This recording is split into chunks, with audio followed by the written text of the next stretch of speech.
Okay, Pledge of Allegiance next. I pledge allegiance to the flag of the United States of America and to the republic for which it stands, one nation, under God, indivisible, with liberty and justice for all.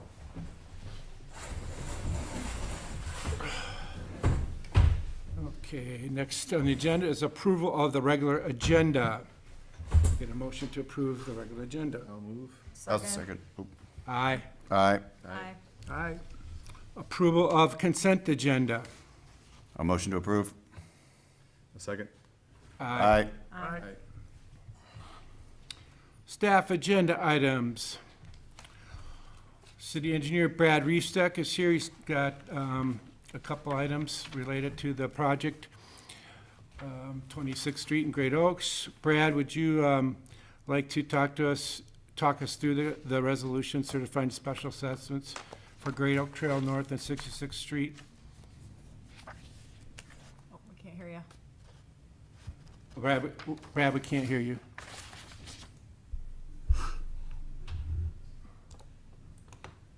Okay. Can you? Is it you, Kenny, or me? It might be on our end. I don't know if you could hear us, Brad. Hang tight. It might be on our end. I feel like I can hear you from him. How about now? Can you hear me? Yes.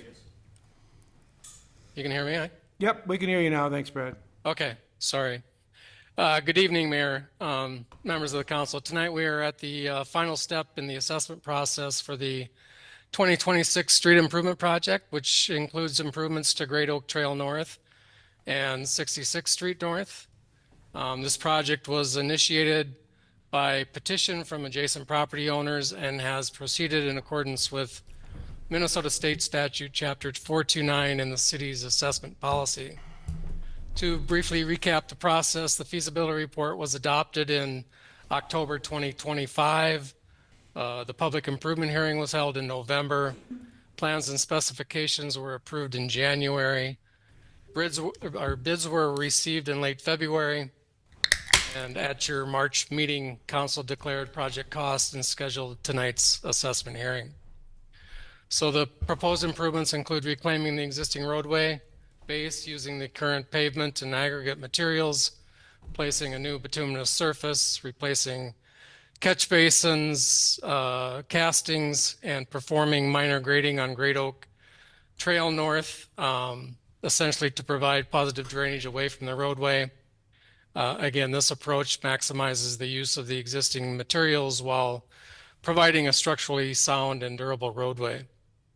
The total project cost is $279,404.34, with the city contributing $37,573, resulting in an assessable amount of approximately $241,831. So that breaks down per street as follows. 66th Street North, the assessable amount is $110,603. There are 10 buildable units. Therefore, the assessable amount per buildable unit is $11,060.30. For Great Oak Trail North, the assessable amount is $131,228. There are 7 buildable units in that area, which amounts to $18,746.85 per buildable unit. Before opening the hearing, we did receive some questions from a resident that I'd like to address. I took 7 or 6 questions out of the email that we received from the resident. The first question, why is the proposed pavement section thinner than what might be used in a typical urban street or parking lot? Again, so the proposed design is using a full depth reclamation approach, blending the existing bituminous pavement and aggregate base to create a new stabilized base, followed by the placement of a new 3-inch bituminous mat and a single lift. While this might differ from a traditional multi-lift urban section, it is well suited for the low-volume rural residential streets that we have in Grant. It is also more cost-effective because it reuses the existing materials and reduces the need for additional aggregate and multiple paving lifts. The city has had very good success with this design in past projects, and it is expected to provide a long service life when properly constructed and maintained. Question number 2, why is the city only contributing a portion of the project cost? The city's contribution of $37,573 reflects participation in the improvement and is consistent with past practice. The city does not assess 100% of the project costs to adjacent properties, but it also does not fully fund local street improvements with general funds. Question number 3, why are soft costs included and why do they seem high?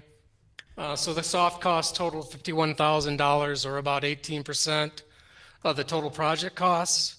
These include engineering, surveying, geotechnical evaluations, construction administration, construction inspection,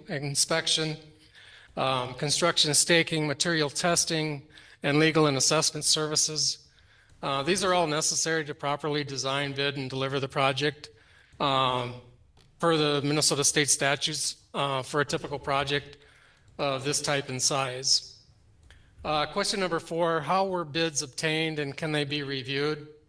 So bids were publicly solicited and received through a competitive bid process, which again is highly regulated under Minnesota State Statute 429. The city did review all the bids and will award the contract to the lowest responsive bidder. A summary of the bid results were included in the council packet and is public information, but a detailed bid tabulation may be available through the city for review upon request once the contract is awarded by council. Question number 5, why are culverts not being replaced throughout the project? So the mainline culvert within the project area was evaluated as part of the design process and was found to be in satisfactory condition. There's therefore no replacement is proposed for this project. Again, catch basin castings will be replaced on Great Oak North along with some concrete curb and gutter to again facilitate the drainage along the roadway. Question number 6, what are the financial options for property owners? We touched on this a little bit last time, but this project is funded through, again, special assessments, not the general tax levy. Property owners may pay in full by October 31st, 2026, with no interest or, again, finance over 15 years at a 5.5% interest rate. So again, the purpose of tonight's hearing is to receive input on the proposed assessments. The proposed assessment roll has been on file and available for public inspection at the city clerk's office. Property owners may present written or oral objections at tonight's hearing. To preserve the right to appeal an assessment to district court, a written objection must be submitted to the city clerk prior to the hearing or presented at the hearing. Following adoption, property owners have the right to appeal in accordance with Minnesota state statute. In addition, state law allows the council to defer assessment payments for qualifying homestead properties, such as those owned by individuals age 65 or older, or those who are permanently and totally disabled, if payment would create a hardship. So eligible property owners may apply for deferment through the city clerk within 30 days after the assessment hearing is confirmed. With all that said, Mayor, I would gladly turn it over to you to formally open the public hearing. Yeah, before we open the public hearing, does council members have any questions before we open public hearing? At this time, okay. So before I call for a motion to start the public hearing, just a quick reminder that the purpose of this public hearing, so the members of the public can express their thoughts and concerns, and the council does not answer questions, deliberate, or discuss matters during the public hearing, but we'll be taking notes. Staff will be taking notes. We'll be taking notes so we can address those after we close the public hearing. That being said, I'll entertain a motion to open the public hearing. Move to open the public hearing? My second. Aye. Aye. All right, it's open. Anyone that would like to speak, please remember to sign in with your name and address so the clerk can properly record.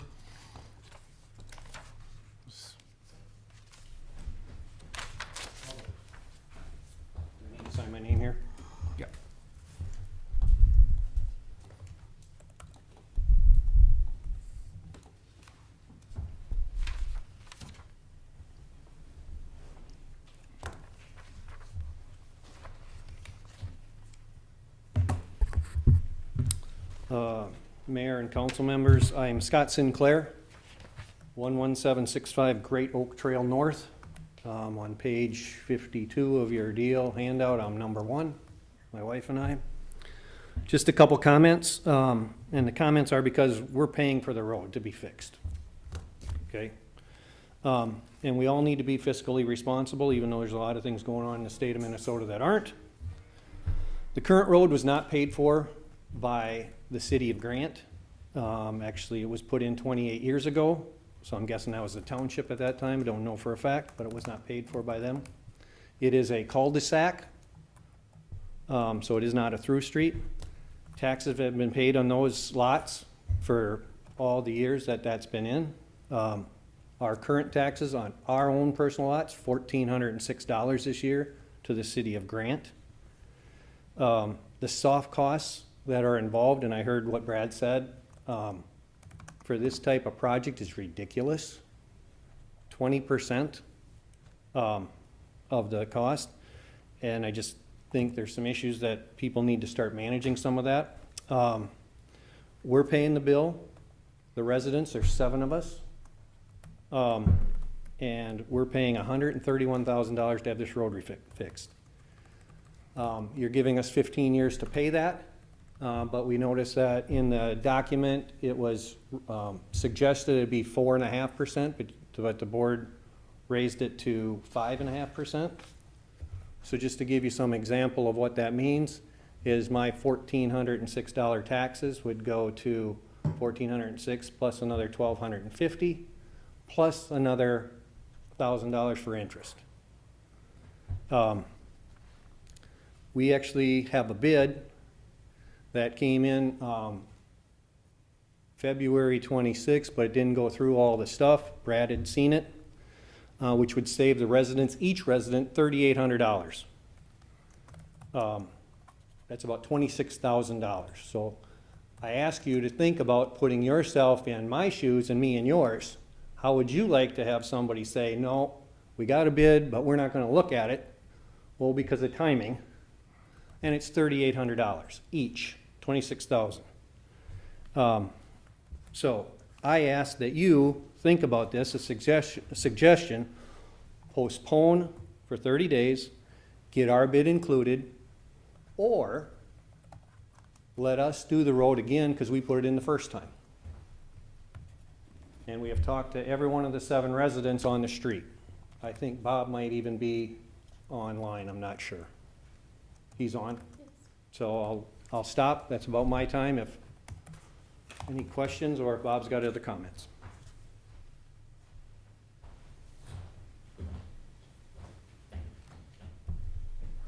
Okay, who would like to go next? Yeah, Mayor, we should just say again for folks that are online, if they'd like to speak during the public hearing, if you could raise your hand, then I'll give you the permission to speak on the Zoom.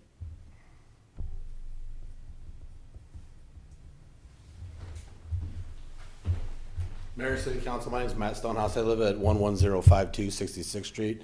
I just wanted to thank Brad for the work that he's done to help usher everybody that was on the calls that we've been on and understanding the work that was going to be done and the process that we went through. I think it was informative and helped us understand the process as we move forward. On 66th Street, this is something I've been looking forward to having done for a couple of years. The road's at a point now where I'm a civil engineer, so I understand foundationally how this stuff works. The freeze-thaw cycles that this road's going to go to, degradation of it's just going to be exponential over the next couple of years, and I think failing to repair the road and get it to a place where it's going to be sustainable over a longer period of time is essential at this point. The only thing that I would encourage, and I appreciate all the thoughts that you had tonight, sir, was making sure that this thing is properly crowned this time. I don't think that the original construction really lent itself to getting the water off of the road, and that's what really led to a lot of the degradation of, if you go down the road, you'll see it on the sides of the road. So just proper construction. I know Brad's all over that. So that's all I wanted to say, and thank you, and fully support the process. Did you also sign in on the? So Right now.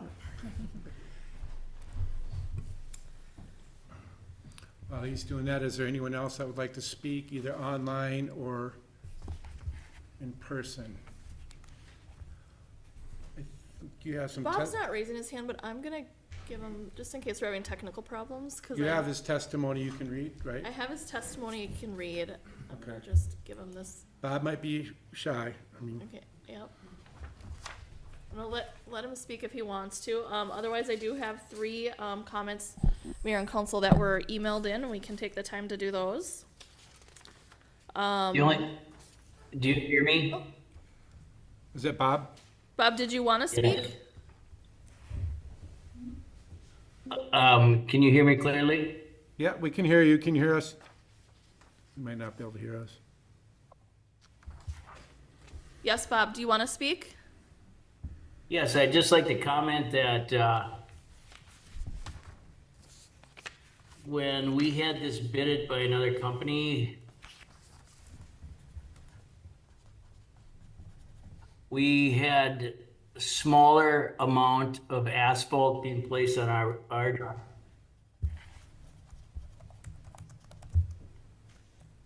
road and versus 66. Our bid actually came in less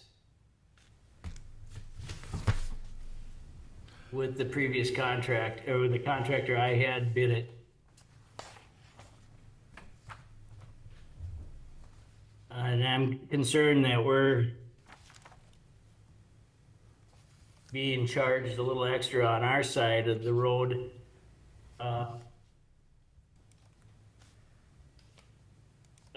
As the asphalt is really the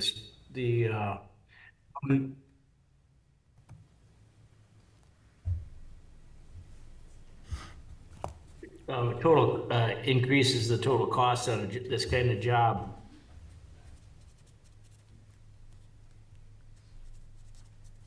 And I'm concerned with bundling this process. And we might be paying extra in our project.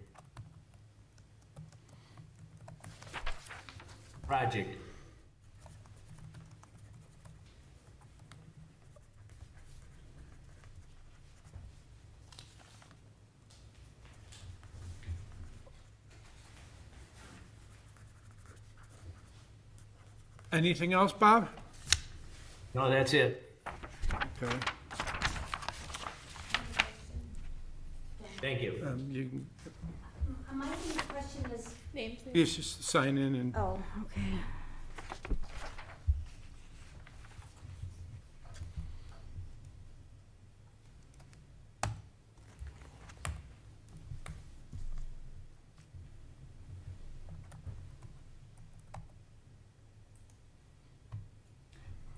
My only question is, why wouldn't the other bidder, why wasn't he allowed to bid? And is there an option that that person, that bid could be considered at this point in time? I'm not understanding why it wasn't considered originally, because it comes in substantially lower.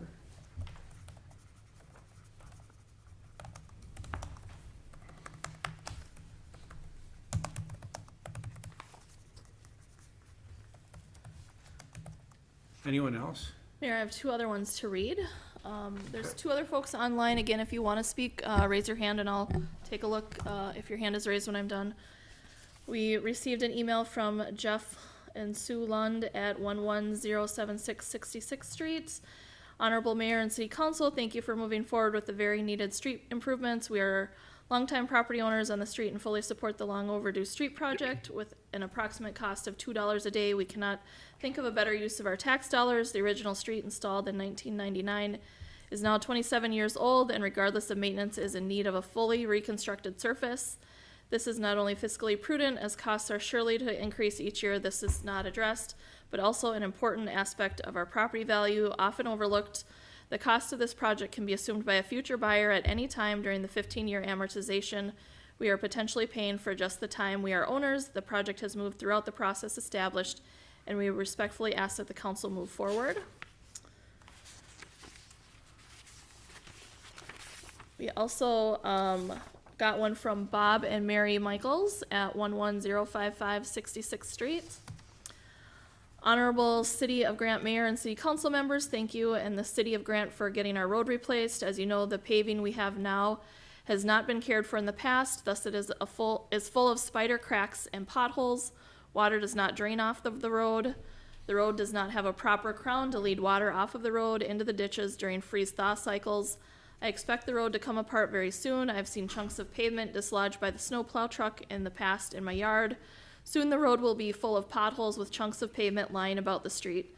This road improvement is very much needed now. The bids you received are with pricing prior to the surge in oil prices. Higher oil prices mean higher asphalt costs. The cost of transporting asphalt to the site would be much higher now than at the time the bids were placed. Fuel costs to grind up the old paving and level it for pavement would be much higher if bid out now. The city pays the full cost of filling potholes, patching, and spreading asphalt. These costs will rise sharply in the future due to the continued and accelerating deterioration of the pavement. Also, the new asphalt roads in Grant need to be maintained properly with timely sweeping, seal coating, and inspection. Fully plowing pavement edge to edge gets snow and ice off to prevent freeze-thaw cycles from destroying pavement. These costs to maintain will be recovered if done in a timely fashion by eliminating road repairs, rebuilding done due to neglect. Again, thank you for your very timely and much-needed road replacement.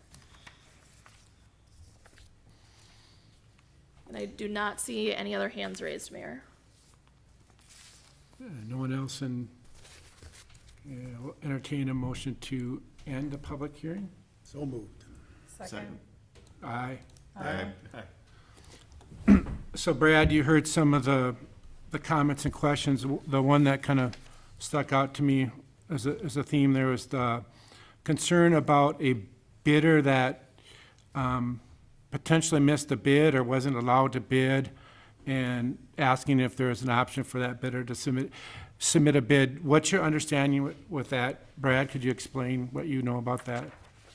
Yeah, so Mayor, members of the council, again, I think I mentioned this earlier, that the bid process is highly regulated by Minnesota State Statute 429.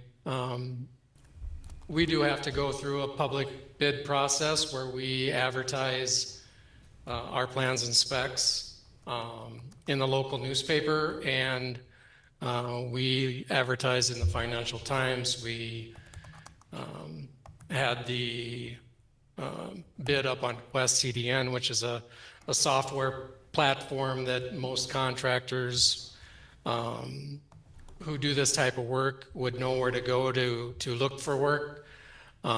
So that was all part of the process. The one bid or the bidder that Bob and Scott are referring to as Metro Paving, they did not submit a bid going through that process. So unfortunately, we're not able to use that bid as a responsive bidder. They would have to provide performance bonds, the 2-year maintenance bond that we typically ask for.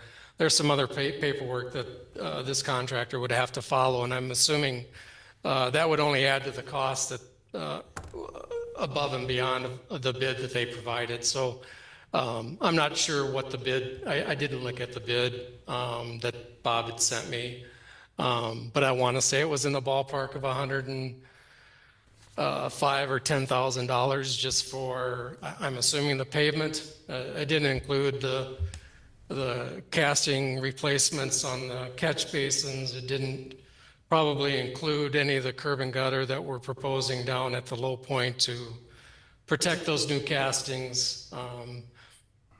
Like I'd mentioned earlier, there's some minor grading. I think it's up on Scott's property at the very beginning of the project as you come off the county road to try to knock down. There's a little boulevard area that's trapping the water onto the road. We'd like to regrade some of that area so that we can try to get the water to drain properly off the road. So I know some of those costs probably weren't included in that Metro Paving bid. So I think that covers it, Mayor, unless there's some other questions. Okay, so wasn't that they weren't allowed to bid, it's that they just didn't submit the bid through the proper process? And if we were to make an exception to that process, then we would, in fact, be invalidating the process ourselves and being Correct. running afoul of legal. That's correct, Mayor. Brad, when, in this project, how many bidders bid on this when you picked the final bidder? Yeah, so if we do award the contract, I think that I included that information in the packet. There were 6 bidders. I want to say the bids ranged from $230-ish to $280,000. I think the engineer's estimate for construction costs was right around $260. So, you know, 6 bids is a good, healthy bid environment. So I was really happy and pleased that we got that many people looking at this project. I agree. Anything else from you, John?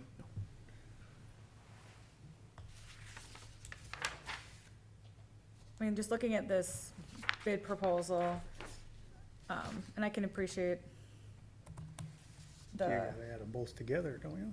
yeah, because one's for one road and one's for the other. One's for 66 and one's for Great Oaks Trail. And my concern is just looking at it, it does note that like erosion control isn't included. And I suspect that'll be important and is part of the current bid that we do have. Is that correct?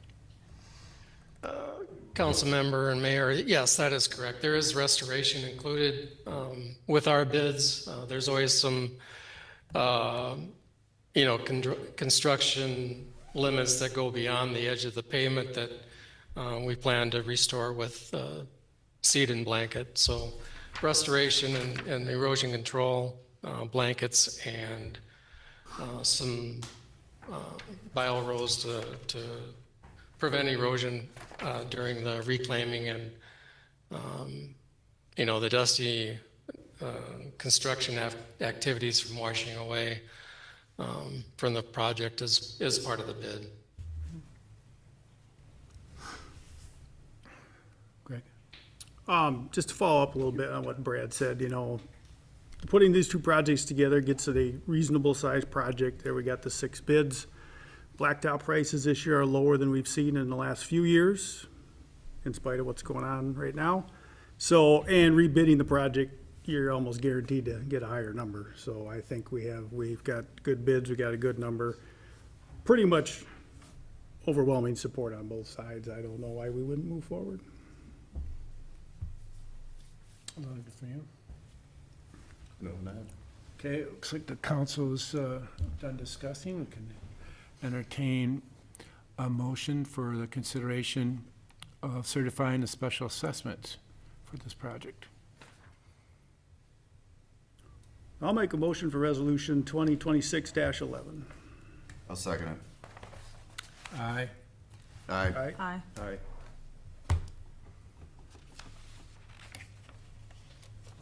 And following that, we have consideration of resolutions accepting bids and awarding the construction contract for the very same project, Great Oak Trail North and 66th Street, resolution number 2026-12. Brad, is there anything specific you need to cover with this? Mayor, members of the council, again, bids for the 2026 street improvement project, which included Great Oak Trail North and 66th Street North, were publicly solicited and received in accordance with Minnesota State Statute 429. Bids were opened on February 26, 2026, and a total of 6 bids were received and reviewed for completeness and responsiveness. Based on that review, the lowest responsible bidder is Winberg Companies LLC of Schaefer, Minnesota, with a total bid of $228,404.34. Staff has reviewed the bids and determined that Winberg Companies LLC meets the requirements of the bid documents and is qualified to perform the work.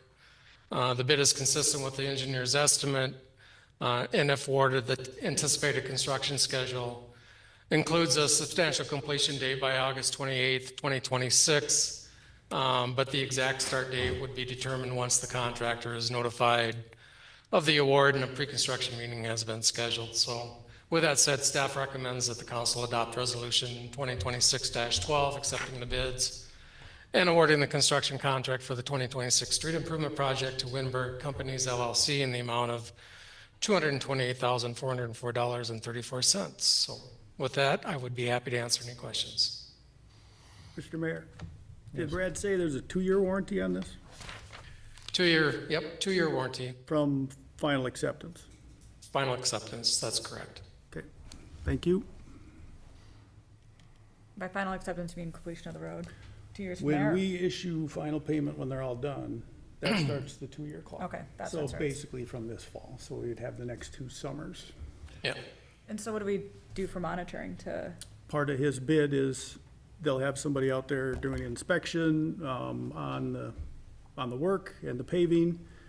You might have another guy drive by and keep an eye on you, Brad, you never know. But that's part of the soft costs is their field work, some staking for the curb, the reclaiming, monitoring the quantities. So when we get a pay application from Brad recommending payment, those quantities have been checked by him versus what the contractor just submitted, and make sure they're in compliance with that. So we'll get a couple of pay apps we'll approve. When we approve the final pay app, that starts the 2-year. okay.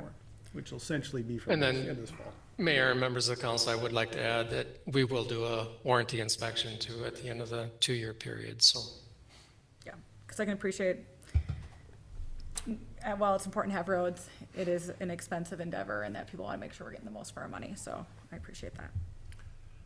Have we ever had a road project fail before our 2-year warranty period expired? That would seem, No, it's highly unlikely. Driving ill. We don't have, too many main lane culverts or, I think the most places you'd see the failure would be in the curb and gutter or the structures, and we're really not replacing the structure itself, we're just replacing the castings. So it's highly unlikely that we would have any warranty work, but it's there in case we need it. and is it fair, Brad, to say that at the end of 2 years, you can assess the condition of the road to know with a high degree of certainty whether it will meet its expected life expectancy, whether it's like 15 years or 18 years? Yeah, That's most of these roads, I mean, as long as they're properly maintained and timely crack sealing, we typically, all of our new roads, we've been crack sealing after the 2nd year because that's when you're going to see most of the cracks start to appear. So as long as we're timely with that crack sealing in the 3rd year and continuously stay on top of the crack sealing, this road should last at least 30 years or more. I would say more, but. Go ahead. Brad, have you worked with Winberg companies before? I haven't personally, but I've heard good things about them. I did talk to them personally, and they have a really good understanding of the project. So I felt comfortable with their work and understanding that they, not working in Grant before, have a really good understanding of what the project entails. So I feel real comfortable working with them.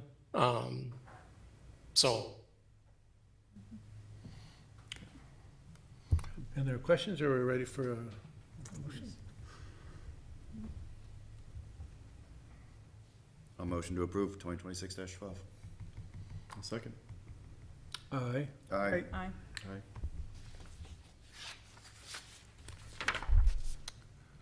Moving on to city planner Jennifer Swanson has no action items, nor does city attorney Amanda Johnson, which brings us to new business. Christina, would you like to walk us through new business? Sure. I'll let everybody leave. Oh, Oh. Nobody cares about websites and whatnot, yeah. So, Mayor and Council, and I don't see Celia online unless she's signed in under another name. Let me know.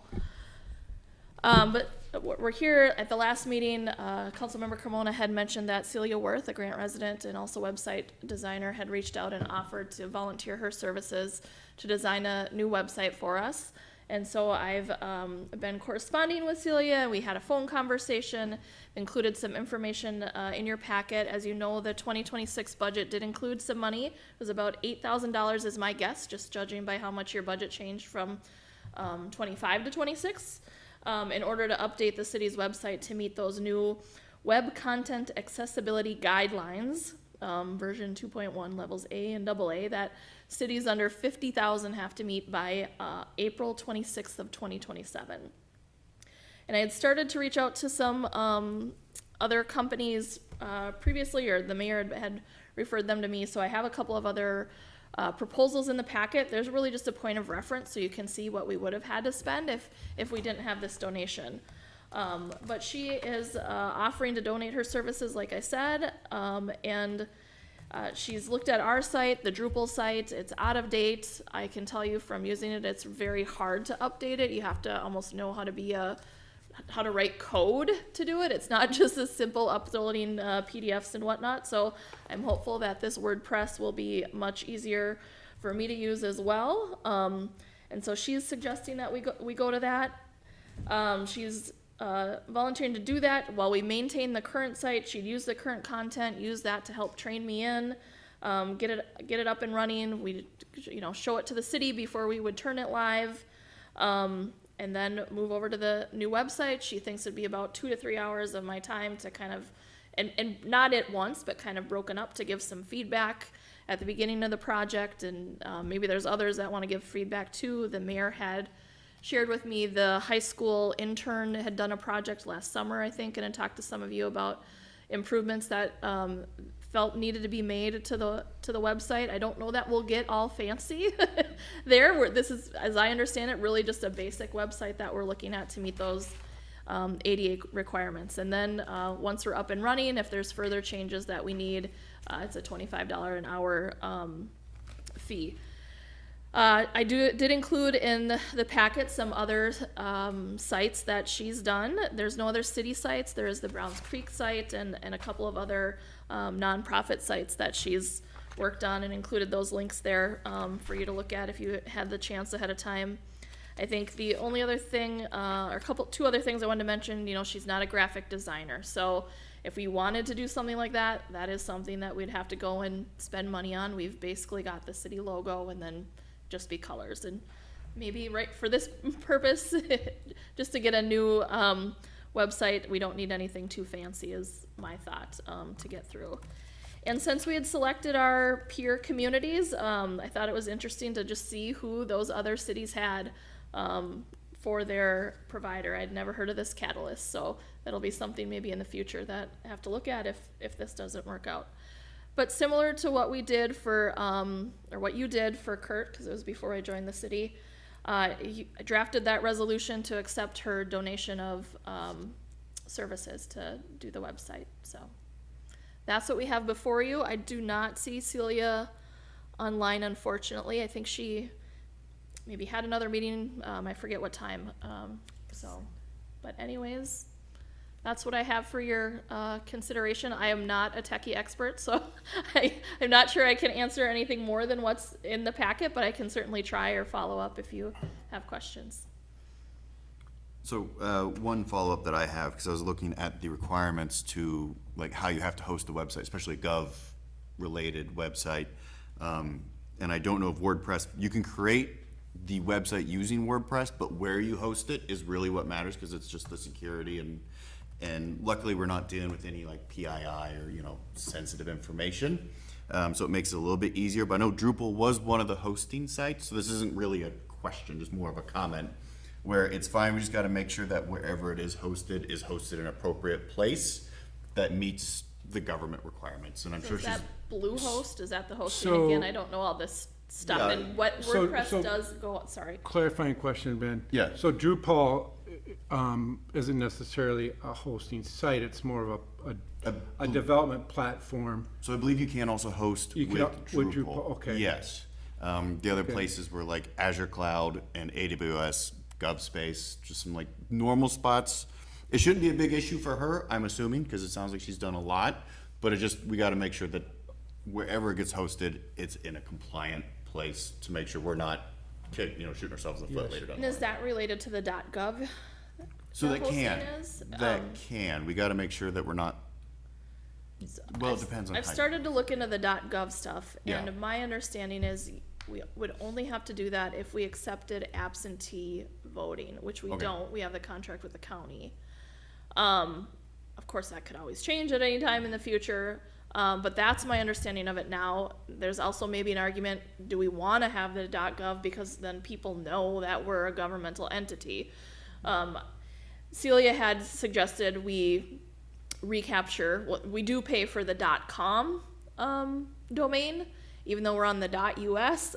I don't know which one makes sense. Point them all to one is kind of what she said, but I don't know how many different domains we want to pay for and capture and all that kind of stuff. That's where it gets a little above my head. Yeah, so we are not using .com, it's just an empty placeholder.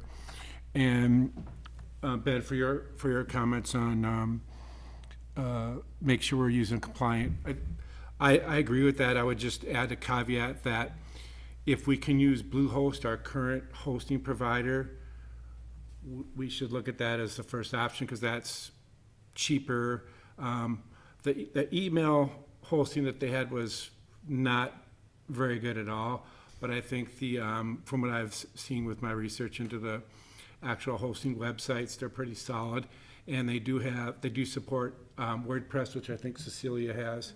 So I think if we could ask Cecilia if she could kind of work with WordPress, if that's and she's not here, so that we can't if we can be flexible and just kind of have her back and forth dialogue for these things, I'm sure she would be open to do it. But I think the price is, you can't argue with the price. It's almost like you had me at hello as soon as you say free. Yeah. And so, and this would for sure, I think, buy us time to get to, and we might find that we don't see a need to upgrade in the future. I mean, there's not, as long as I think the website is usable, it doesn't necessarily need to be fancy, right? And some of the complaints, which I think were captured by that interim report, and I think everyone has the same, if they're asked by Cecilia to give the same feedback, it's really hard to find some, it's not organized well, and I think Cecilia's skill set would really allow her to take what's there and present it in a much, so we're not changing the actual content, but we're making it more user-friendly and easier to, so I don't see a lot of cons at this point. I mean, I appreciate you sending the Civics Plus or whatever. It's always nice to have options. We didn't always get options before, so that's good. But looking at the cost of some of those, it's like buying a Ferrari when we just need a, I never would have recommended Civic Plus because I know they always then have No, all but these it's add-ons nice- that you don't need. It's Someone nice. just made them call me and I had to do it because, It is nice to see because it allows it, for me, it allows us to appreciate more Yeah. what we're getting getting. from Cecilia here. Yeah. So, and then, a couple other things we can talk to her about when she takes us on is like, we can maybe ask her just to do some things to provide some metrics, like so we can get stats on how many people are visiting our website and that can, but I'm sure that she's dealt with that before, so she can. WordPress has that. Yeah, oh, that's probably. It's baked in WordPress, Yeah. so you can pick on Yeah. a thing and it'll be there and it'll tell you, So, yeah, I mean, which is nice. yeah. You wanna, No, I mean, I'm in favor of having her assist with this. We're gonna need this new website anyway. It's great to have a resident who is engaged and putting their time to help the city. I think that's great that we have this involvement, and let's capture that and look forward to seeing our new website. Greg, I know you're the expert on roads, you're probably not gonna comment at all on the techie geek website stuff. Watch as he suddenly has all this knowledge about Nothing. websites too. Nothing new to add, and when we have someone interested that's gonna help at a reasonable price, why not?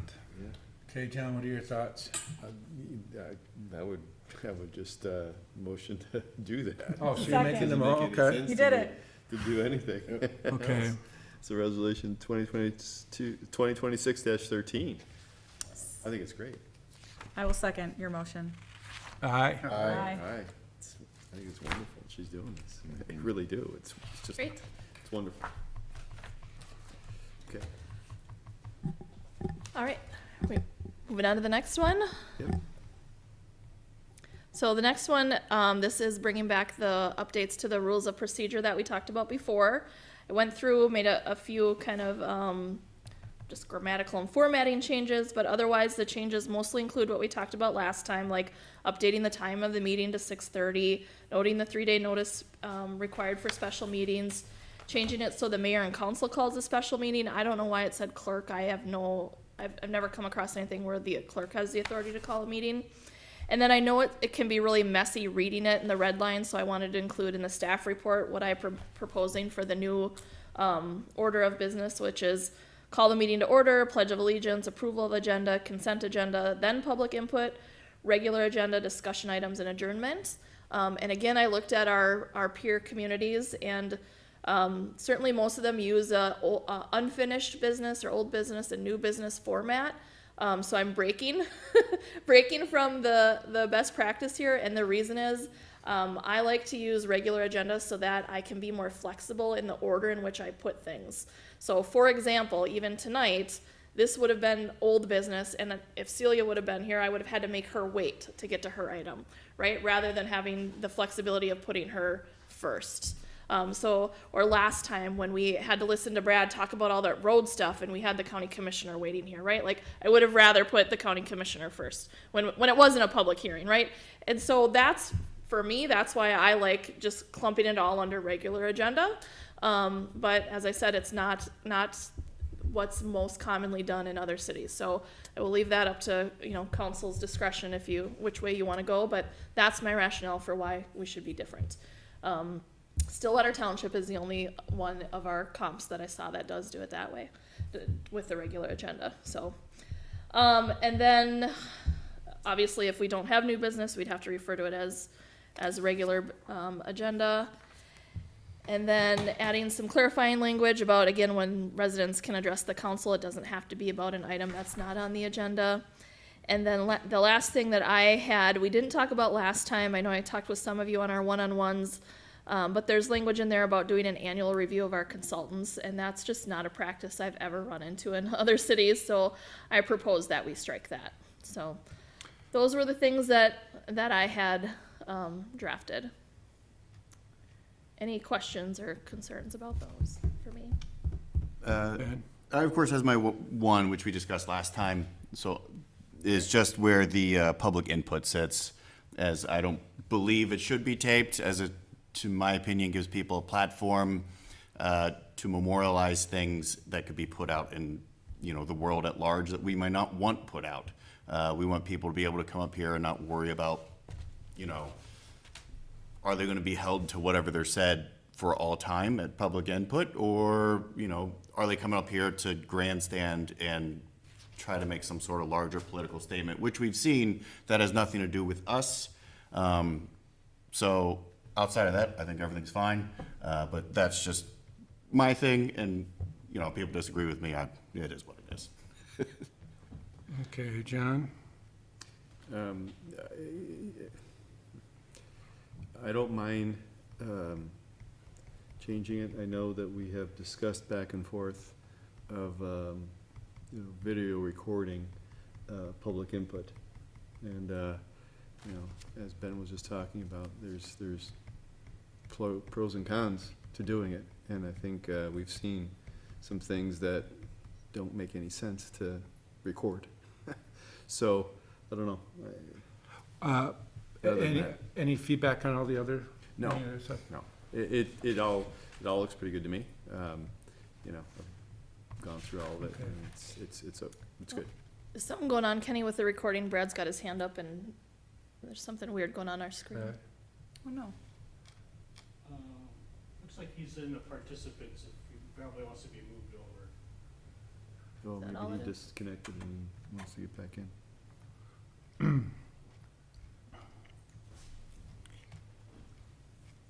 Oh, there we go. Got it.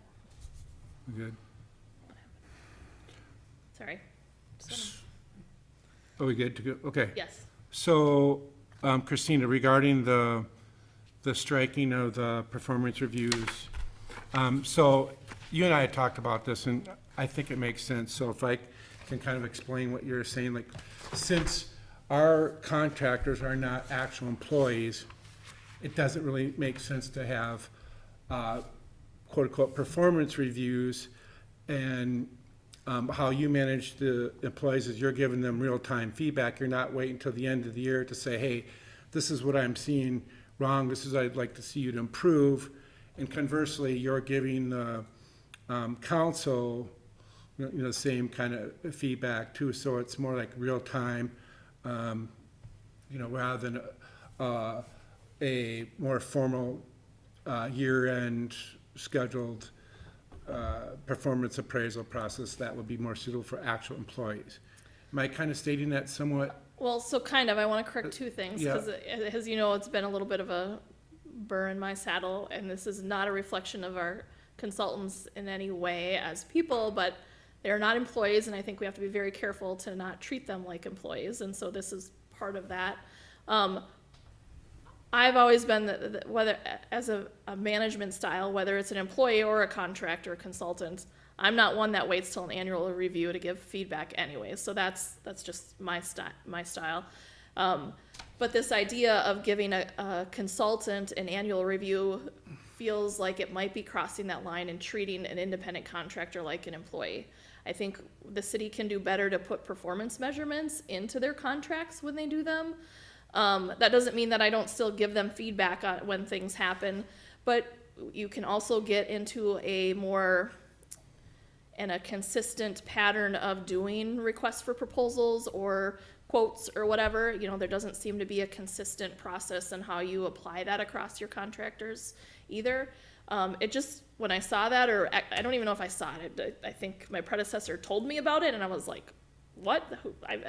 I've worked in cities with contractors, even when you have employees, and I've never done annual performances of our consultant contractors. That just feels odd to me. So it's not the same kind of employer-employee relationship, right? Like, you should not be managing their performance. You should be managing to the contract as far as expectations, And right? we're always, oh, go ahead.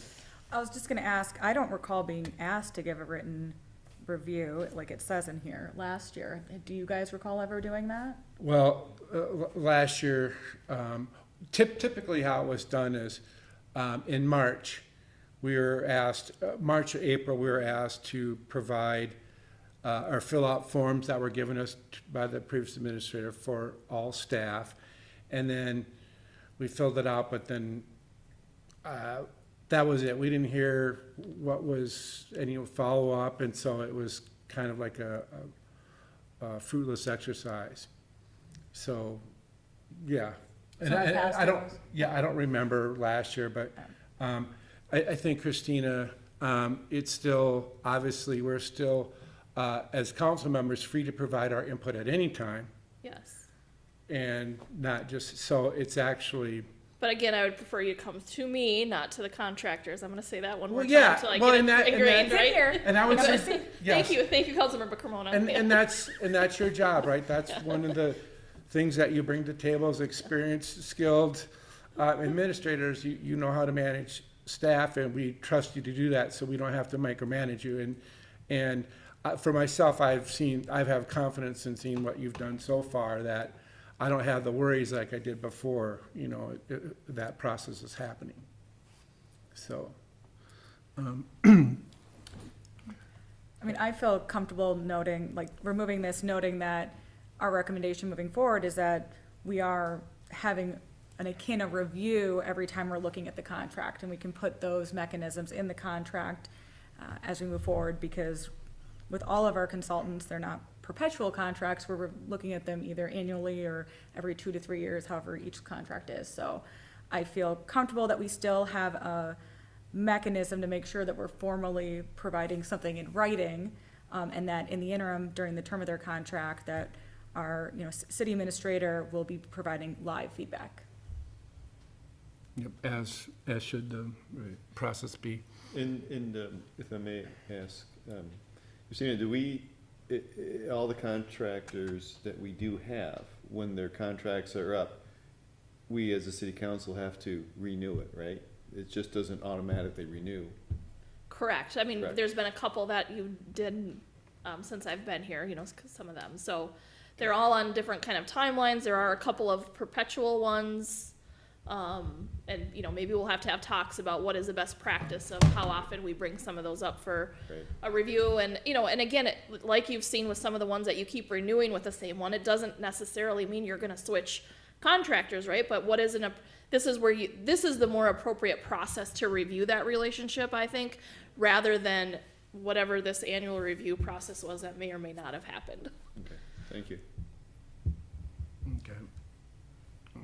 So I'm gonna go next. The only other thing I wanted to touch upon is the public comment. I thought a lot about this. We had a work session back last April where we talked about this, and at that time we were like, well, let's just do the first step and make sure like people can hear each other on the on the actual meeting. And I initially was not in favor of recording public comment just because of the, you know, I understand why the council made a decision back in 2018 to not record public comment. I don't know, Greg, you might have lived through that. Maybe John, you did too. And so, so I experienced the dysfunction firsthand with witness folks using public comment to personally attack those that disagree with.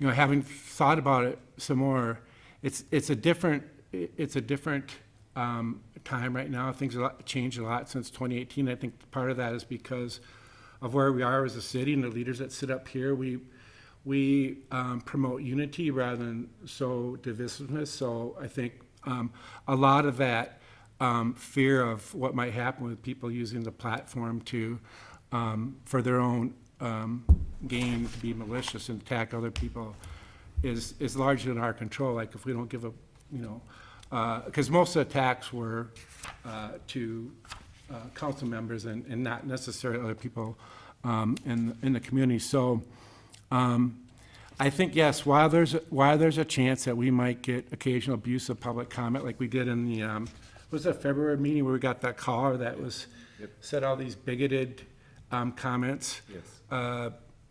I think that would be the rarity, the exception, and you know, looking at where we are, if we can err on the side of promoting free speech, and it's free speech, and I don't want to see it get abused. I mean, I still think the purpose is to inform the public and not necessarily allow people to go on a soapbox and share, you know, whatever they want. Yes, I mean, that we have Facebook and other media for that. I think I'm okay with recording it. I looked at your proposal, Christina, and I had a couple recommendations, a couple changes that I'd like just to pass out to the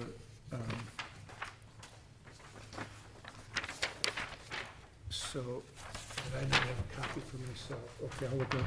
So basically, the changes that I'm proposing, it's the second part there, proposed alternatives.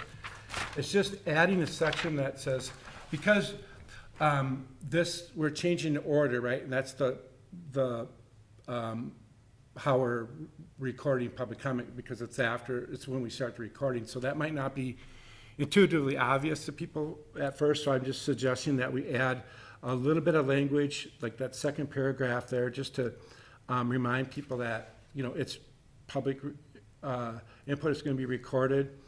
And then the other thing is addressing the concern. I heard it from a couple residents that like, well, I'd like to provide public comment, but I've seen so much toxic stuff, and this is, you know, back several years ago, but the concern is still valid that they would rather not be recorded. And if we put it like a disclaimer, it's more a reminder what they can already do. Encourage them if they want to reach out to the council and mayor to provide input, they can still do that. And so I think that's a small change, which just kind of encourages people to be to participate in. The other stuff is just a little bit of cleaned up wording, so I don't know if, go ahead. So for clarity, you added the second paragraph, Yeah. and then the third paragraph is already what's in the first one, it's just you moved generally. Yeah, I just, Otherwise, the rest of the language is pretty much, it's it's the pretty same. much, it's just made a little bit more clear. What I just ran that through Yeah, just made it a little bit clearer, and it keeps all existing rules, just a little bit more readable and professional, so. yeah. That's kind of where I'm at right now. Let's hear from Greg, and then we can go back and, Greg, what are your thoughts? All the rest of the changes, agenda aside, I'm fine with, appreciate the cleanup. Question on your proposed order. Is the public input is after consent agenda? Any rhyme or reason?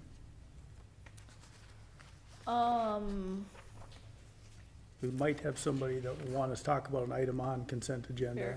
Fair enough. I was just thinking, let's get through some stuff.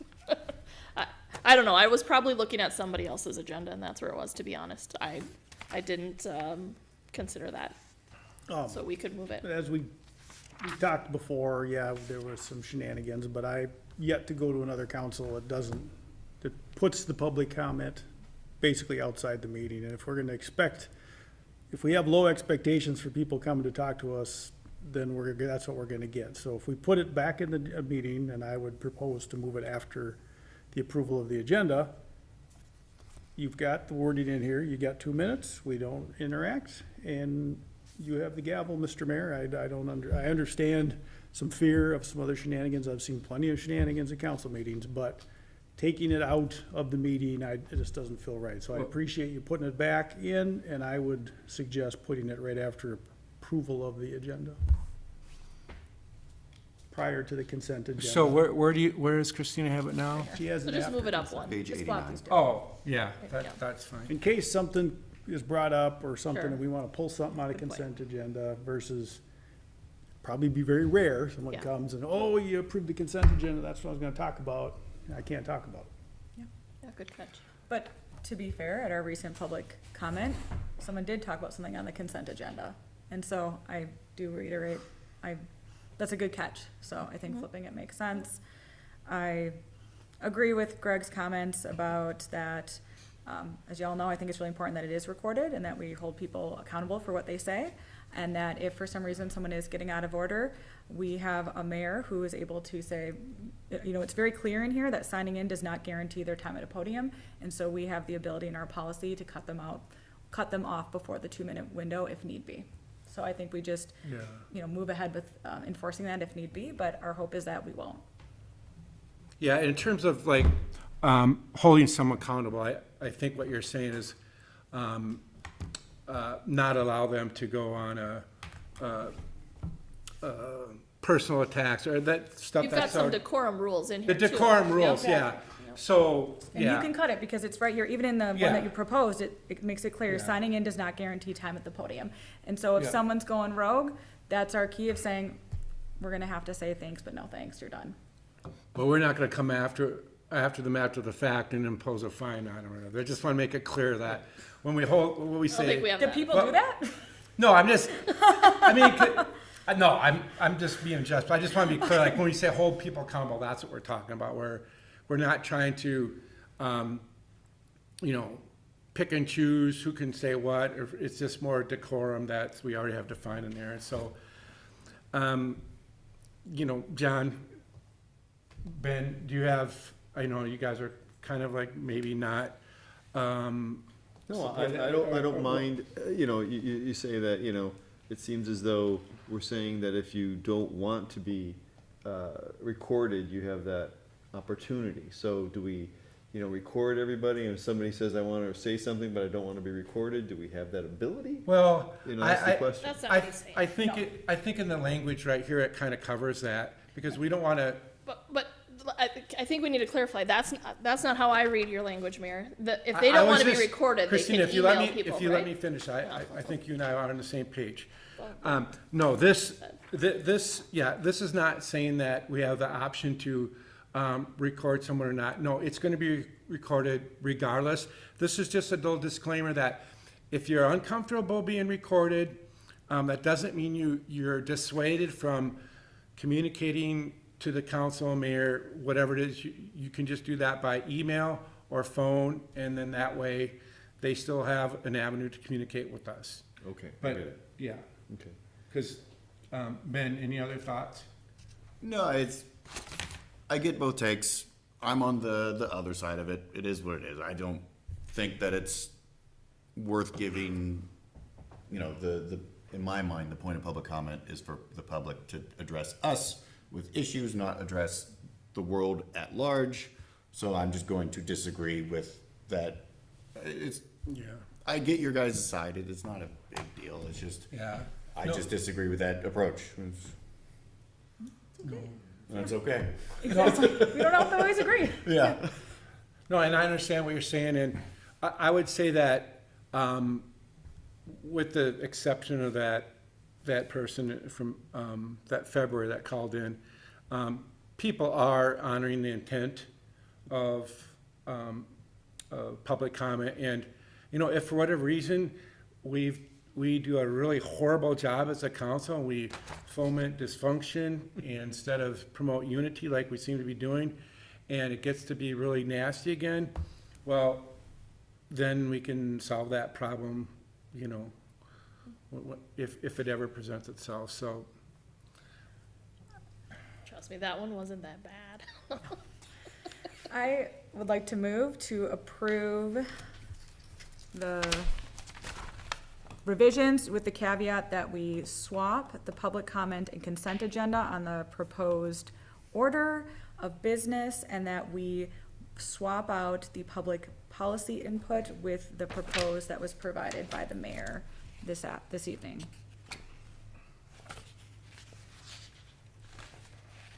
Which is section 2, letter D. Okay, we got a motion, second? Second. Okay, should we roll call this one? You might want to. Let's roll I call. think we could figure out a Ford's one. Okay. Hey. Cornett, Councilmember Cornett, Nay. Councilmember Rogg, Aye. Councilmember Cremona, Aye. Councilmember Anderson, Aye. Mayor Giefer. Aye. Okay. You got one more on your agenda? Christina? Yes, Mayor. Mayor and Council, so this was normally a consent agenda item in most cities, but since I think this is kind of a new process for you, I wanted to take the opportunity tonight to kind of walk you through it. It's the unaudited first quarter financials, I'll call it. We're still working with the auditor. You'll see some negatives in there. We are an accrual-based city. Basically, some of those negatives on revenue is because we got the money in January, but it was really for money in 2025, so I had to move it back. That's why it's not that we're giving out money. So I just, for folks that aren't familiar with the accrual versus cash basis, and might have thought some of that was weird, I wanted to mention that. I also wanted to prepare this using, we have 2 financial software systems. We have QuickBooks that was used by your treasurer. That's what your budget was prepared in. And then we have CTOS, which was used by your administrator clerk, which is what the checks were run through, and that's what your disbursements looked like each month. And as you probably know, they have different accounting, there are different accounting systems with different charts of accounts, different titles, and things were probably really hard to match up. So I ran this using QuickBooks and did the analysis. I'm still using both systems for this year.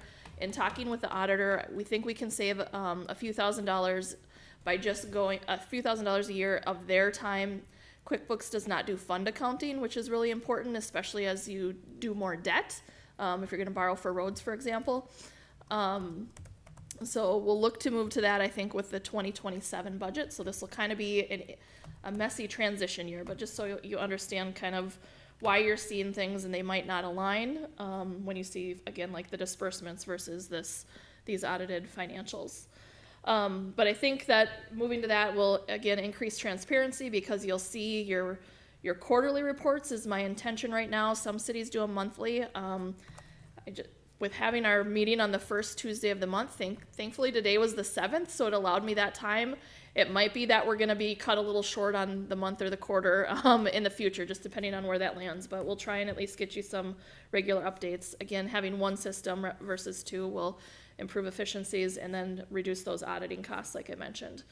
But so I ran that report and then I included some notes there just to give some explanation for folks who may not know. A lot of our revenues don't come in until we get our tax payments, right? So 75% roughly of the city's revenues come from our property tax payments.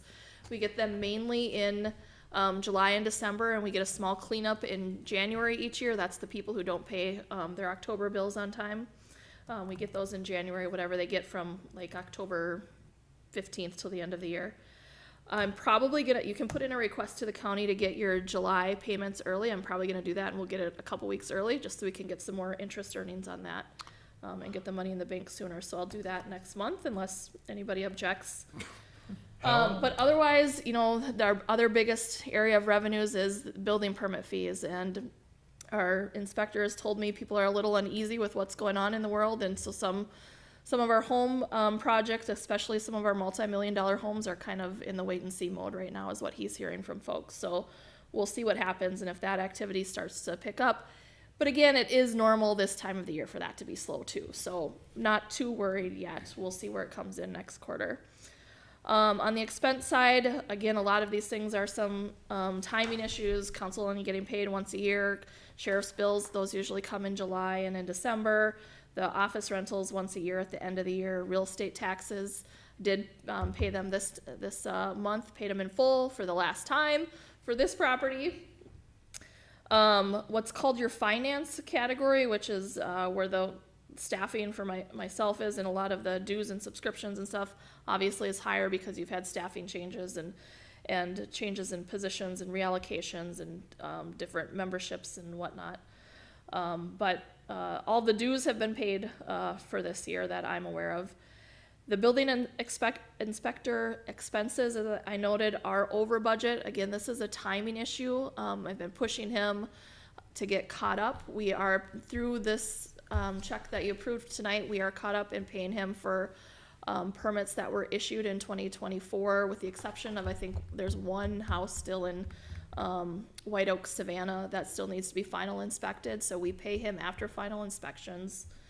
And so some houses could take, like a year and a half, but there's also just a delay in getting the paperwork done, because he's really great at answering calls and getting inspections done and getting providing that service to folks, and the paperwork falls behind.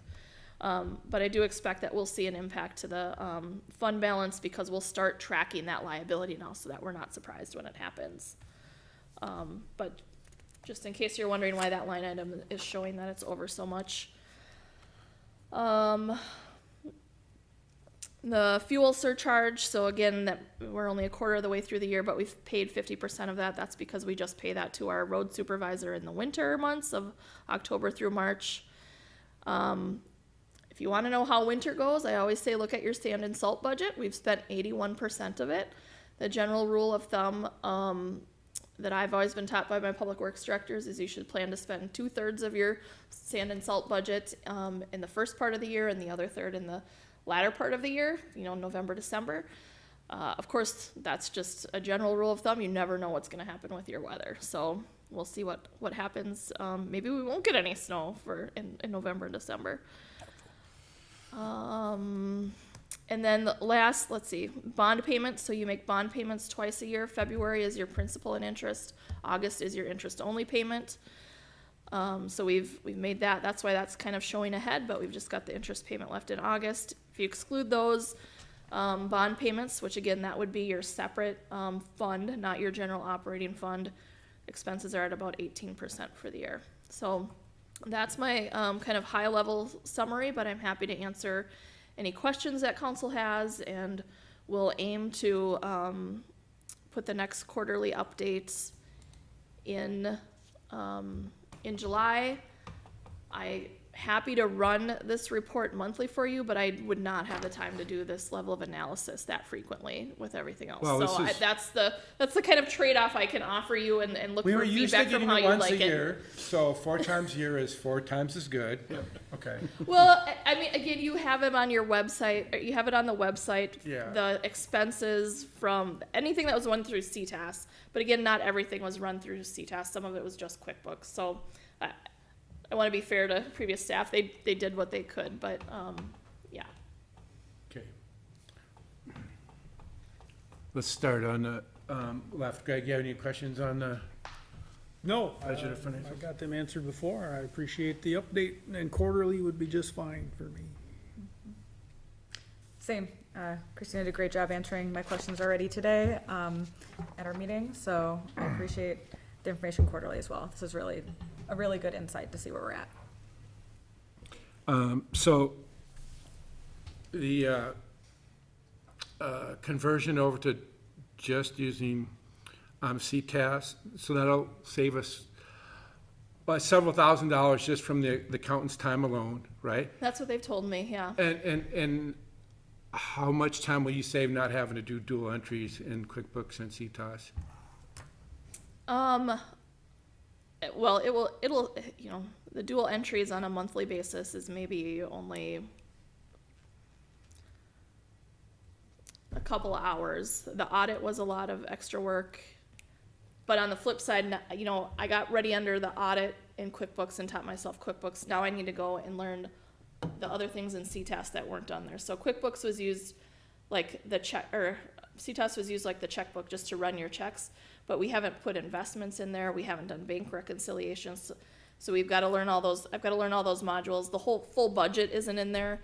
So getting prepped up for the budget and doing that this year, there'll be time. I think by 2027, we'll be in a much better position. But this year, there's going to be a lot of time needed to be invested to make that transition. Okay. And then you said we're caught up through 2024 from Jack's. So when do we get caught up through 2025? I'm asking him every month, you know, so hopefully he continues to, I know it's bad because we're paying out a lot of money, but I'd rather get caught up and know where we're at. So like you know, like maybe the one good thing if it stays slow, he gets caught up on his billings to us. I don't know. So that's it's something we continue. That's one of those perpetual contracts that maybe we're gonna have to look at. Do we need to change some of the contract language in there to incentivize that? Yep. And then looking at your budget versus actual, did you do anything with changing it, like consolidating or breaking out the different accounts to make it more or reflective of actual? Because I think that's one of the things that we're in the past, we're like, this doesn't seem to be like the best breakout accounting wise of our budget. Did you make any of those changes yet, or are you just sticking with the buckets we had and then looking for, later on, you'll look for? So this is the buckets that you had that matched your budget from last year, because this is, Sharon had this entered into QuickBooks before she left. And the reorganization of some things, that's, again, leads into the what's going to take a lot of time this year. Okay. Even in CTAS, I don't like how it's organized. I mean, one thing that's funny, if you look at this really closely, like, why is the cable caster cost under roads? Like, what, you know? Yeah, You know, like, there's little perfect things like example, that yeah. for me that, as somebody who's done this for a long time, I'm like, no, this isn't the categories that it should be in. So that's the part of, and I haven't figured out yet how much forgiveness I'll have to ask for from you for prior years, right? Because there's one thing to set it up going forward from maybe 26 and 27, but it's going to be then a lot harder to figure out prior years, right? So how do we balance that?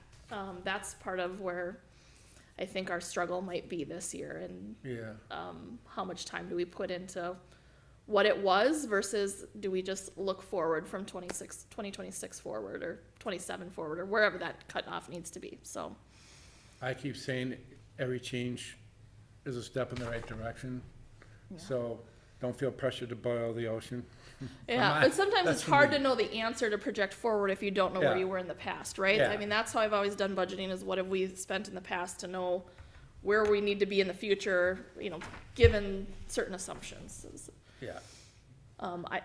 Yeah, budgeting will be, I think, I don't know. It- Maybe different from what I heard you've done in the past. I'd like to invite more of our consultants to come and be part of those I think- discussions, so Yeah, maybe they'll be able to answer those questions for us. I think you have a better idea how to properly do budgeting than we've done in the past, so, yeah. I didn't really have any other questions or comments. John, go ahead. I don't, you know, it's all broken out nicely. You know, like you said, where do you go forward? You know, there's only so much you can do. So, you know, you have 2025 and you're showing 2026. So, I think you're doing a good job. Thank you. Nothing more to add. Anything that looked odd or out of place had a nice little comment next to it explaining where it was, so all good here. Yeah. Okay. So Mayor, I am looking for a motion to accept the financial report. My other hope in this is that then the auditors will see this in your agenda packets, and I don't have to burden you with bank statements and receipts and all that other stuff, because this is more of a best practice that I'm used to in other cities.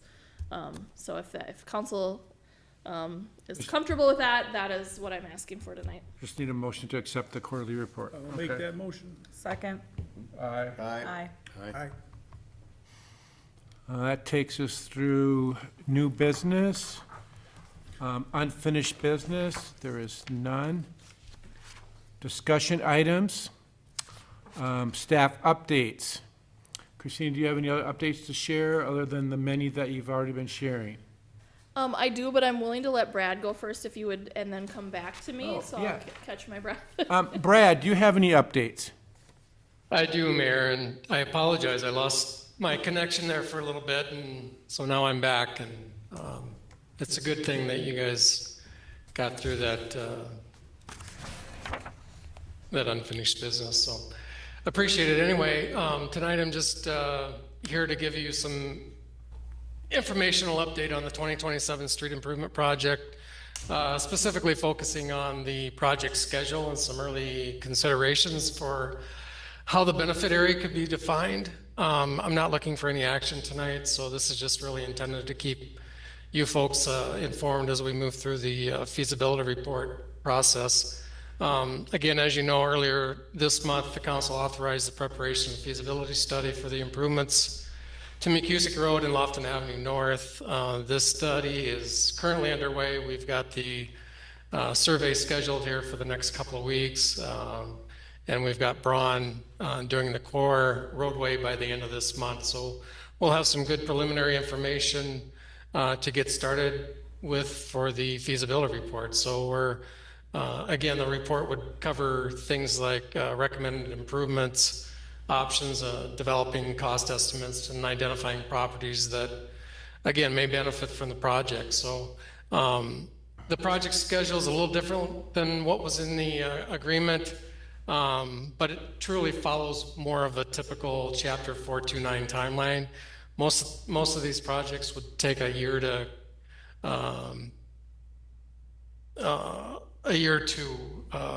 take to get through the process. And so the schedule that I have in the memorandum probably truly reflects some of the comments that we received last month regarding, public engagement and giving us a little bit more time and flexibility to get the draft report done and maybe share that with the council at a workshop before we present it to the neighborhood and get their feedback as well. So what we're proposing is to,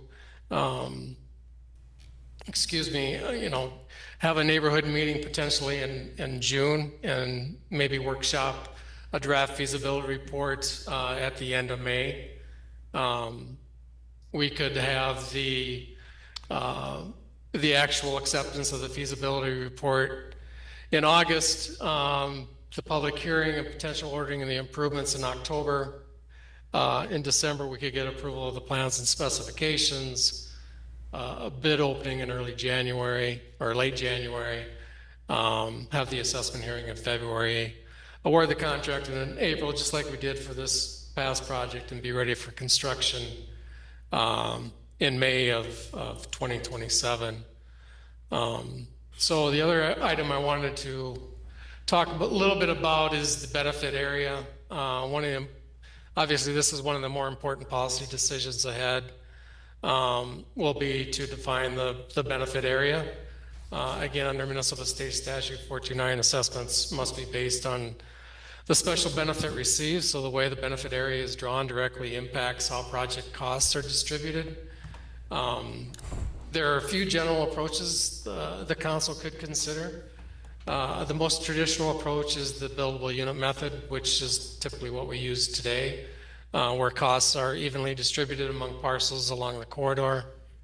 A second option that we could look at is the expanded benefit area, which would include the nearby properties that we discussed at the last meeting, including, phase 1 and phase 2 of the Stillwater development right north and south, I guess, of 88th Street. These parcels and even the parcels along Lofton Road really use McCusick as access, so we could look at that as one option too. And then finally, we could potentially look at a hybrid approach, which blends the elements of the buildable unit with the network approach. So, each approach has its trade-off between simplicity and equity and how broadly benefit is interpreted. So there are some risks to that, but I think we can work through those. Again, at this stage, staff is not recommending a specific method, but we would be looking at some of those options in the feasibility study. So I guess with that said, I would be happy to answer any questions. Yeah, so for the benefit area considerations, different options, I like that you have options. It seems like we still have the opportunity to use the whole McCusick as like a case study to consider these different options.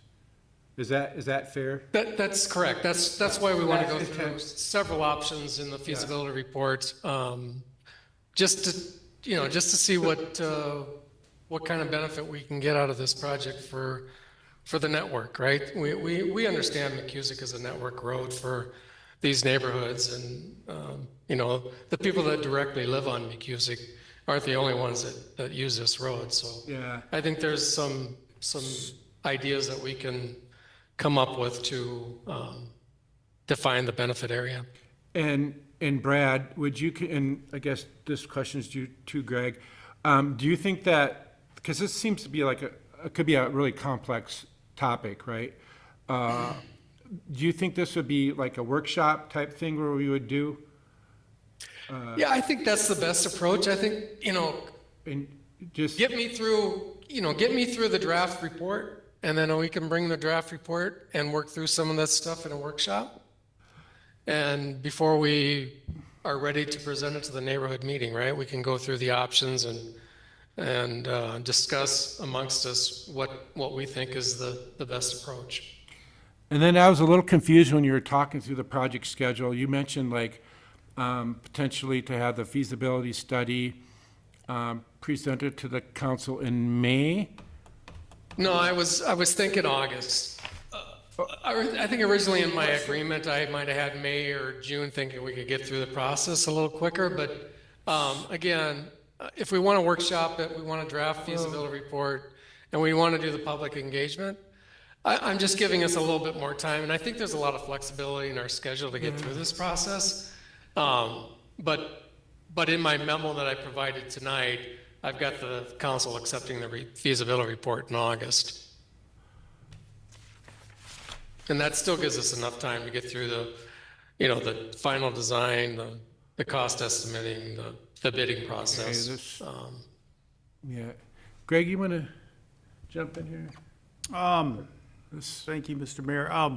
Going off your schedule, Brad, I think what I heard tonight was the council would get a draft report as part of a work session, potentially in May, but in any case, before the neighborhood meeting, so the council's aware of the options being presented at the That's neighborhood correct. Okay, that That's was kind of my, correct. that And was my big point. That makes sense. It doesn't, when I read the schedule, it doesn't, I don't see that. So we just need to make sure that that's clear. Do we need to? Yep, so we would workshop this in May, Okay. the feasibility report, the draft feasibility Thank you, report. Greg, for fixing what I was trying to say. Does that mean a workshop before our May meeting, or are we suggesting another time? I'm not sure, because you don't have regular workshop schedules, so I don't know what that means. No, yeah, it's, I think just a work session before the council, an hour before the May meeting, that way we're all coming here anyway. yeah. I'm okay with that. Does, I before would, the May I would meeting? suggest, I would suggest the June meeting, because I'm not sure I'll have the draft report ready in 3 weeks. I haven't got the borings, I haven't got, Oh, I guess it is April, isn't it? I haven't got the topo survey, so I would suggest Okay. the hour before the June meeting. As long as it's, sorry, go ahead, Lena. And just for clarity, I was gonna bring this up during our thing, our June meeting is June 2nd. I will not be here, cause and will not be able to join anywhere remote because I'll be hiking the Grand Canyon rim to rim. So, I can't even message anyone even if I wanted, and so. Hey, at least you told us. So, obviously you guys can keep that meeting, but just keep that in mind. Okay, so June, you're out. Yeah. Does that work for everybody else to do it the hour before the June meeting? Yeah, as long as that'll give us time for because the neighborhood meeting is also, Well, just don't schedule it before, Yeah. don't schedule it on June Yeah. 1st. That's the only day before Yeah. June 2nd, so. okay. Yeah, we wouldn't schedule the neighborhood meeting until we're all comfortable and go through the Okay. workshop, right? I mean, it could be late June. I mean, it could be in July too. I mean, it doesn't really impact the schedule if we want to accept the report, the final report at the August meeting. So then to make it clear for that June workshop meeting, we're gonna have these different options using McCusick roads as an example, right? And that'll think it'll be a good case study to, These will be specific to the McCusick project. specific, yes.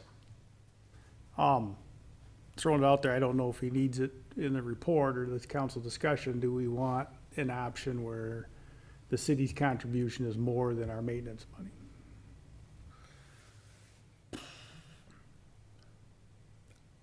I don't think it would hurt. I mean, we might have to start going that direction to make some of these projects more acceptable to the folks. Well, in my opinion, it gets back to the benefit. The benefit is the city, to some extent, getting the road improved so we can maintain it, so it's not what it is. But the larger benefit is the people that live on it or use it daily. But Okay. I don't think following, the current process, I think some of the feedback we got at the previous open house just doesn't seem palatable because of the use. The project we just passed, those are two dead-end streets where the benefit's pretty much largely 95% or 100% the people that live there. This one's Yeah. different, and getting to the point, okay, we're looking at different potential assessment options. Do we want to consider potential other funding options, whether it's a third or something, just so we can have all the options on the table at that work session, see what it means, and then go from there. I just throwing it out there for your thoughts, because if we're departing already potentially on how this is assessed. Might as well take a very 10,000-foot holistic view. I'm okay with that. I don't want to make your life a lot more complicated, we're Brad, gonna but make maybe. you work. No, for it. I think that's totally acceptable, right? It's not gonna take a whole lot of effort to, maybe we kick in 30%, because right now it's about 10% or 20%. Yeah, Or some we easy can math, come up with maybe- those three options, Yeah. or, maybe it's a we, third. something, right? I mean, we can certainly provide those, that information, with the draft report. It'll be easier to And defend we can- whatever decision we make, the more things we can show that we looked at and considered. Okay. Just to reiterate, we'll have the draft report at the June work session prior Before the June. to any neighborhood meetings. Correct. You'll probably have it a week or so before the workshop. She wrote that down. It's recorded. Okay, let's All see. right, thanks for the memo, Brad, and the discussion Yeah. on this. Yeah, thank you. So this is an hour before the second? The June 2nd Yep. So meeting. an hour before, okay, got it. And Lindsay will have to bring back some souvenirs from the Grand I'm carrying Canyon. everything on my back, so. Little tiny pieces of rock and, Do we, because of the July 4th holiday, is our next meeting in June the 30th? No, it's July 7th. Yeah, it's July 7th. Oh, it's just- July 7th, Oh, yeah. so it is just, okay. And we'll probably have enough for that to not have an option to cancel it, Oh, yeah, like we did last year. right? Yeah, I think so. Yeah. Ben, anything else See for how Brad? things shake out. No, I'm. Brad, can you give us an update on the LRIP grant application? I already know the answer, but I want to hear it from you. Yeah, so we weren't successful in securing that local road improvement fund grant, so it's unfortunate, disappointing. It's the second time we've tried to apply for the LRIP grant for this road, and it's just very difficult. There's a lot of competition out there for those dollars, and we just didn't score very high. So again, it's unfortunate, but Yeah. you know, I really appreciate that resident putting together that request, because it does take quite a bit of effort to put that application together, so. And I think the county appreciated it too, because as Christina mentioned in one of her reports, that the county is talking about, we're gonna have to do something sooner rather than later in that intersection with Manning. Yeah, So, it would- that that's was still part out of there. it, I think it's planned for 2028, potentially. So we may want to consider, at least, if we're gonna do some improvements on McCusick, we should look at maybe at least doing the aggregate base to expand for the Get us turn lanes ready that for they're it, yeah. potentially looking at as part of the roadway improvement. And we can add those as alternate costs or something, so that, you know, you'll have that information. Christina's if you nodding wanna her head, include it- so- include it. What's that? But yeah, we should plan to do it. Yeah, because the county's telling us we're gonna have to do it in 2 years, and, you know. Well, it's not guaranteed 2 years, but it's Well- coming up, right? It could be 5, it could be 2, but we should plan for it regardless. we could- Well, if you do a new road, even in 5 years, you don't want to be tearing it up again, right? Right. Yeah, Right. At least you want to plan for the turn lanes correct. as part of this project. So it would be most cost effective to, when it does come to fruition for the signal, that we're prepared and ready to go. Okay. Brad, you're done with your staff updates. We don't have any other staff. You're, I've caught my breath, so I have a few more things. a few more things, okay. On behalf of some of our other contractors who aren't here, I wanted to provide some code updates and corrections to Jack's report. With respect to woodchuck tree services, the city attorney is not reviewing anything. As far as we're concerned, that's a closed matter, and we've gotten everything we need and no violations to be investigated. With respect to the Buddhist temple, they are continuing to submit some items, and I'll be having a meeting with the city attorney and city planner, and we will be looking to see if they have a complete application and whether or not that will be moving forward. So that is in the works still. But they have been told repeatedly that they do not have permission to hold events. And so if they are holding events on the weekends, I have told the complainants they should be calling the sheriff's office to get out there and document that for us, since we're not around on the weekends. Yeah. So. When I get a text from someone with pictures, asking me to do a drive-by, and I'm in Rochester, I'm like, it's not my job, really. I like to help out when I can, but the sheriff's better equipped to handle that, so, yeah. And then the last two things I have, the newsletter was sent to the printer, and so newsletters should be arriving in the mailboxes next week, hopefully, for folks. And information about spring cleanup is on the website. It'll be in the newsletter, and encourage folks to check that out because of the new fees that we'll be collecting this year. Did you hear anything from Maroney's in terms of, They never got back to me. Our phones have been down. I don't know if that's the last couple afternoons, people have not been able to call in. I've been able to call out, so Well, it's been weird things. I'm hoping that it's somewhat consistent with what they do with Stillwater Township, that it's not gonna cause them to go into. Again, all they do in Stillwater Township is dump a dumpster. They're not there. They don't have staff that do it. It's all volunteers in Stillwater Township. So it's there's no consistency from a fee perspective in Stillwater Township that Maroney's collects. So the volunteers, someone's collecting it. Sure, the volunteers are. So we'll have to make sure like we have, I already promised you volunteers, so I have to live up Yeah. to that. I've got I'll be there. Ben, I've got Greg, I don't know if you guys can help. Yeah, I'll be Uh, around. What's that? I'll be around. Oh, sweet, okay. Unfortunately, I'm the trap coach on Saturday mornings. Okay, well, you can have them practice trap on the ball field. and-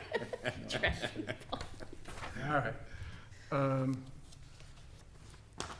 Anything else? That's all my updates, Mayor. Okay.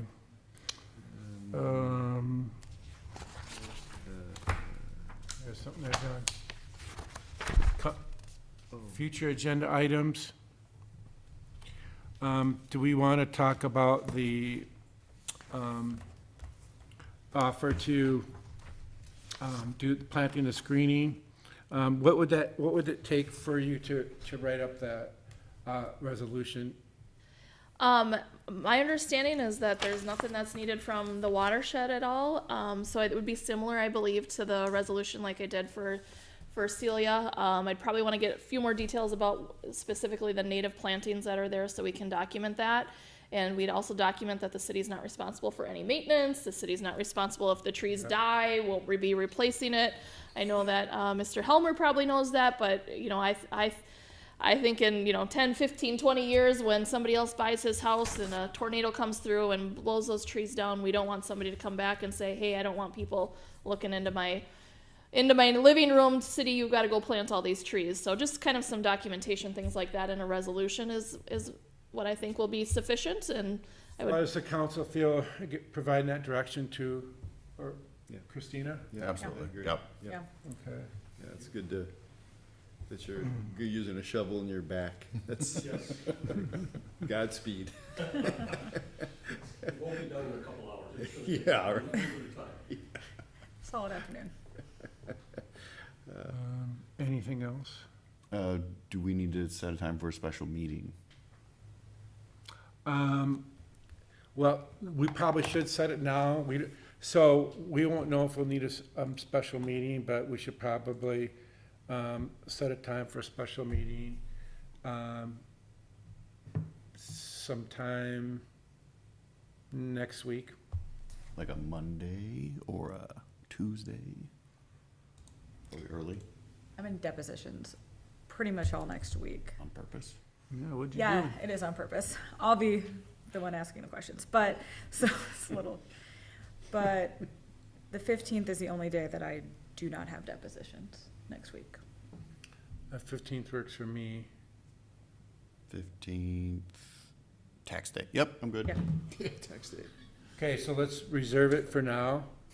time. And then 10 o'clock? Well, yeah, good. We've done it 10, we've done it 3, we've done it 4, yeah, good. Just and you'll send me the topic. Oh, yeah, we'll Probably send you the guess what it is, topic. But yeah. Do we want to do earlier? Does that work? I for have a Greg? call 11 to 11 to noon, so we do Wait. 9:30 or we do 1 o'clock? I prefer, one. oh, sorry. Wait, Oh, what do you but want? I can work 9:30 too. If the afternoon's better for people, I can make it work. I can move stuff around. What's best for you? Morning. Morning. Morning, 9:30? Gives us an hour and a half versus an hour. Okay, 9:30, I'm Perfect. okay. I'll work with that, yep. I should be able to be here by then. What do we say, what's the date? The 15th. The 15th at 9:30? 9:30. It's gonna be close.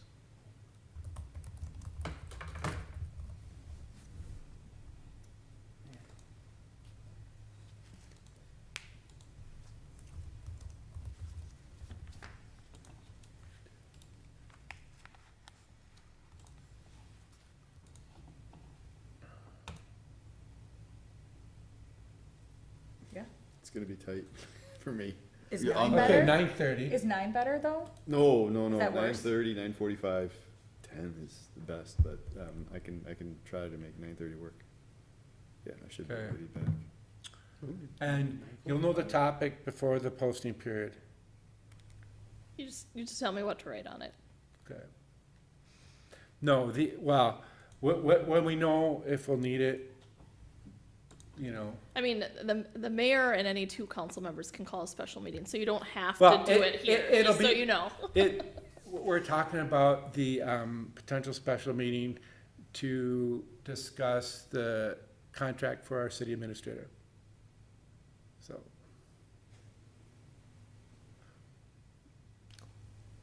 So that's the topic. That's the topic.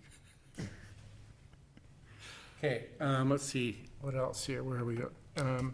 Anything else under future agenda items? Thank you for bringing that up. Don't have any on my list. John, anything? I was just gonna, make a comment that, I don't know if it's gonna be, if it made the letter or not, but about, that, local restaurant that's has their 60th anniversary. Oh, yeah, did you get that, did Chris, okay, so I know what Amanda. you're talking about. Amanda, so just to back up, so what John's talking about is in our last special meeting, John brought up, the fact that Gast House is having their 60th anniversary and, wanted to know if the council is cool with putting something in a newsletter. We said, yeah. We told Amanda, did I dream this or did? Yeah, No, no, German. we talked about it. And so did Amanda, okay. You never gave it to me, so there's nothing in the So- newsletter, no. You need to have a conversation with her then, and Yeah. just, Well, or you all need to have a conversation about how you can only talk on things that are on the agenda for special meetings. That's probably what she's gonna tell me. So you can't bring up stuff that's not on the agenda. That's why we keep asking you what you want on the agenda. that's right. But that doesn't And mean I- that you couldn't have asked her separately, but no, she did not send Well, me that, so. Well, we talked I'm sorry, it's about, already been sent to the We we printer and talked paid for. about trying to adhere to that, that, and then we ended up, okay, so, So Is there something that you have, somebody's written up I could put on a website or something at least to get it out? I don't have any information about it. Is that what we- I did get something from the owner, but I can Okay. forward it to you. Okay, But yeah, and if there's something like that I can do, but it's often printed, I'm sorry. sure, no, that's fine. okay. Could be in the next one too. All right. Well, the next one won't be till, well, actually, the next one will be what, in the fall? Yeah. Are they having an event? Maybe that would be the better time for it? I don't Oktoberfest? know. I'd have to look it up. So, wait, Okay.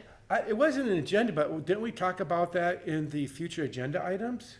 I thought so. Not at a special meeting, you don't have future agenda Oh, items. gosh. Nice try, Mayor. Oh, yeah, Forget you have an administrator that knows her shit. Okay, thank you for holding us accountable. yeah, that's fine. I'll find it and I'll No, forward it's, it to you. you Okay. play by the rules, you If play it by the makes sense rules. to add it in the fall one, send it to me and I'll hold on to it. So, who wants to read the community calendar? It's the last Last time. time. Last time? I thought last time was last time. I thought, yeah, you read it because I think it was last time. Oh, that's right. Mr. Mayor did. Yeah. I'll breeze through it just to get through it. Matamidi Public School Board meeting Monday, April 27th, Matamidi District Education Center, 7 p.m. Stillwater Public School Board meeting Tuesday, April 21st, Oak Park Learning Center, 5:30 p.m. Washington County Commissioners meeting Tuesday, Government Center, 9 a.m. Tuesdays. You couldn't have said that any faster. Move to adjourn. Second. Aye. Aye. Gee whiz. Sorry, guys.